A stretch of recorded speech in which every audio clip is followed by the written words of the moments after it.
Bonsoir à vous. Elle était le sujet phare des conversations ces derniers jours ici et cela peut se comprendre car il s'agit d'un événement assez rare. Ce lundi a eu lieu donc une éclipse solaire totale.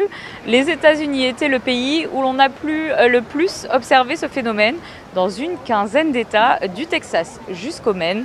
Ici à New York, c'est un peu avant 15h30 que l'éclipse était à son maximum. En ville, elle était visible à 90%. Alors pour vous expliquer de manière simple, une éclipse, on l'a dit, est un fait rare et ne peut arriver que 7 fois par an. Mais encore faut-il que sa trajectoire soit observable depuis une zone peuplée. Cette fois-ci, il s'agit d'une éclipse solaire totale, phénomène encore plus unique.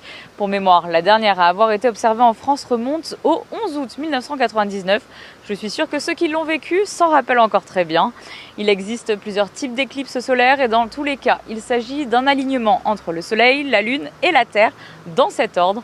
Ce lundi, l'éclipse a été totale, ce qui signifie que l'intégralité du disque solaire est masquée par la Lune et l'on peut ainsi voir la couronne solaire qui est la couche la plus externe de l'atmosphère du Soleil. Sur Terre, la température baisse de quelques degrés, le vent peut cesser et elle peut aussi avoir des impacts sur le comportement des animaux. Rappel important, on n'observe jamais une éclipse à l'œil nu ni avec des lunettes de soleil, car cela peut créer des dommages irréversibles à la rétine.